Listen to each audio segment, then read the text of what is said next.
Nadia, Hadir Pak. Ani, Hadir Pak. Suci, Hadir Pak. Ilham, Tata. Hadir Pak. Oke, udah hadir semuanya. Baiklah, saya ngajar pada pembelajaran pada hari ini tuh tentang instalasi listrik. Nah, jadi sebelum pembelajaran dimulai, saya ingin kalian paham dan tahu apa tujuan pembelajaran pembelajaran ini. Nah, yang pertama tuh kita paham dari konsep dan dasar-dasar pada instalasi listrik yang pada sistem plumbing. Nah, contohnya kayak komponen-komponen yang ada di sana, jenis-jenis rangkaian, dan juga bagaimana prinsip kerjanya pada sistem plumbing. Nah, yang kedua, Bapak pengen dari kalian semua itu Pak tahu dan paham bagaimana mengidentifikasi peralatan dan bahan yang digunakan dalam instalasi listrik. Nah, yang ketiga, kalian pandai membaca dan menganalisis diagram kelistrikan, termasuk dari simbol dan notasi standar pada yang digunakan pada sistem plumbing.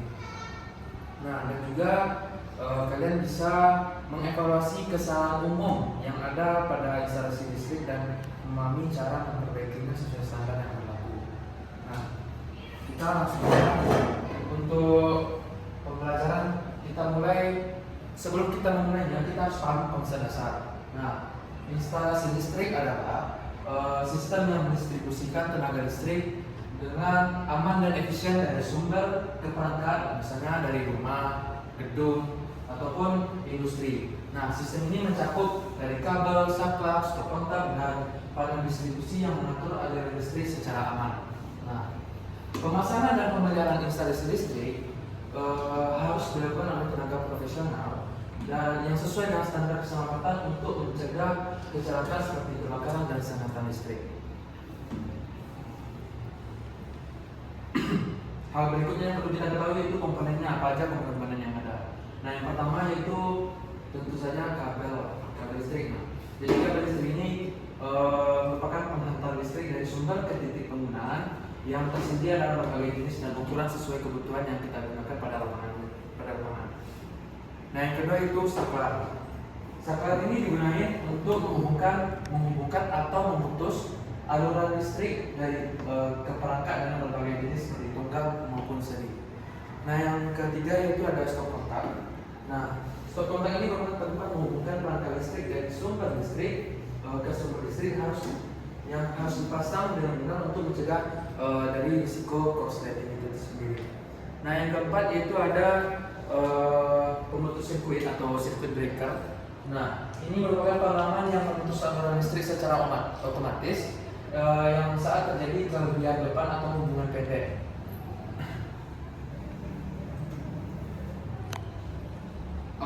Komponen lanjutannya itu dan juga ada yang kita perlu pelajari itu ada sistem grounding juga. Yang pertama ini panel distribusi. Nah, panel distribusi ini adalah tempat pembagian listrik ke berbagai titik. Nah, dilengkapi dengan pemutus sirkuit dan pengaman tambahan untuk menjaga keamanan aliran listrik. Panel distribusi ini juga memudahkan pengelolaan serta pemeliharaan sistem kelistrikan dengan menyediakan kontrol terpusat.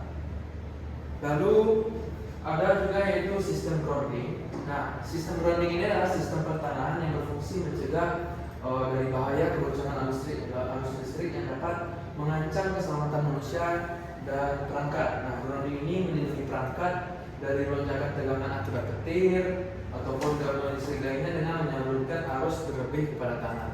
Nah, pemasangan grounding ini harus sesuai standar untuk efektivitas maksimal dan juga pencegahan risiko kerusakan. Manfaat dari instalasi listrik kita harus paham juga manfaatnya apa. Nah, dari manfaatnya aja kita udah tahu. Pertama itu dari kemudahan akses. Nah, yang mendukung kebutuhan sehari-hari kita seperti penerangan dan perangkat elektronik yang pada rumah. Dan juga ada kenyamanan dan keamanan. Bagaimana kita memudahkan pengoperasian alat listrik dan mengurangi risiko kecelakaan listrik serta sengatan dan kebakaran. Ketiga juga ada efisiensi energi, yang yaitu penerapan teknologi hemat energi seperti lampu LED dan juga sistem otomatisasi pada rumah. Nah, pengaplikasian instalasi listrik pada industri ataupun divisi komersial. Yang pertama yaitu ada pada mesin produksi, yaitu pasokan listrik stabil dan Anda untuk menghindari kerugian akibat gangguan listrik. Nah, yang kedua yaitu ada pencahayaan gedung, yaitu penggunaan lampu hemat energi dan sistem pencahayaan otomatis di kantor ataupun pabrik. Nah, yang ketiga ada peralatan otomatisasi, yaitu pengoperasian robot dan peralatan elektronik canggih di sektor industri. Nah, yang keempat ada sistem tenaga cadangan. Ini generator dan energi terbarukan seperti panel surya untuk kelangsungan dari operasi. Bagian selanjutnya yang perlu kita ketahui yaitu dampaknya pada kehidupan sehari-hari. Nah, yang pertama yaitu dapat meningkatkan produktivitas kita. Contohnya mempermudah aktivitas kerja kita di rumah, sekolah ataupun tempat kerja kita. Nah, yang kedua itu lingkungannya lebih safety, lebih aman. Nah, penggunaan listriknya efisien dan terencana itu menjaga kita pada lingkungan kita yang lebih safety. Nah, yang ketiga ada meningkatkan kualitas hidup. Penggunaan teknologi canggih seperti smart home, kayak bermacam teknologi. Dan juga yang keempat ada kesadaran masyarakat itu peningkatan pemahaman tentang penggunaan listrik yang aman dan hemat energi.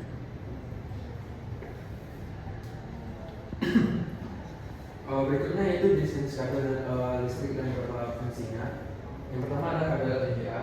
Ini biasanya kabel tunggal yang berlapis isolasi PVC untuk instalasi rumah.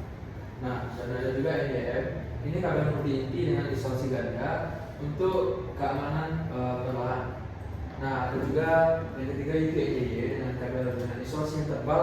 Ini cocok untuk pemasangan dalam tanah, contohnya sistem grounding tadi. Nah, itu ada yang keempat merek adapter. Ini ada kabel tanpa isolasi yang digunakan untuk sebagai kabel penyambungan. Yang kelima ada CSR. Ini kabel pengantar untuk distribusi listrik jarak jauh.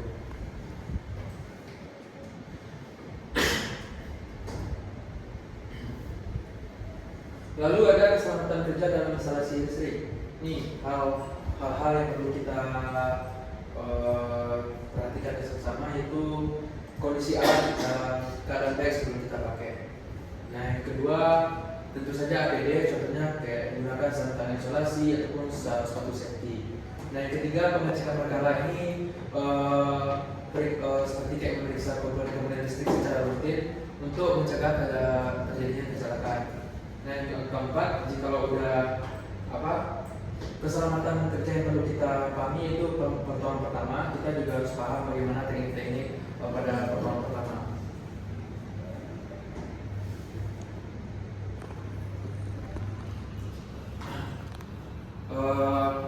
Itu merupakan beberapa komponen ataupun berbagai hal yang perlu kita pahami dalam instalasi listrik. Jadi instalasi listrik yang baik sangat penting untuk menjamin keamanan dan kenyamanan kita dalam penggunaan energi listrik di rumah maupun fasilitas lainnya. Dan dengan instalasi yang tepat, risiko kebakaran ataupun gangguan listrik dapat diminimalisir. Nah, pemilihan kabel listrik sangat sesuai dengan kebutuhan dan standar keselamatan merupakan langkah penting dalam menjaga kestabilan aliran listrik dan mencegah kecelakaan. Nah, penerapan standar nasional dan regulasi memastikan instalasi aman dan memenuhi kualitas yang diharapkan. Lalu kesadaran masyarakat mengenai penggunaan listrik yang aman dan efisien mendukung terciptanya lingkungan yang lebih aman dan berkelanjutan. Nah, edukasi dan penerapan prinsip hemat energi menjadi kunci dalam menjaga sumber daya dan lingkungan. Nah, itu materi dari Bapak pada hari ini. Jadi Bapak harap Anda semuanya dapat memahami hal-hal yang sudah Bapak paparkan tadi. Jadi untuk selanjutnya Bapak bakal kasih Ini Bapak kasih tugas itu nanti via apa aja, via WhatsApp. Nanti Bapak pengen kalian ngumpulinnya pada minggu depan. Nah jadi kalian bisa dengan teman kerjainnya. Jadi cukup itu aja pada hari ini ya. Baiklah, Bapak tutup aja. Assalamualaikum warahmatullahi wabarakatuh. Waalaikumsalam warahmatullahi wabarakatuh.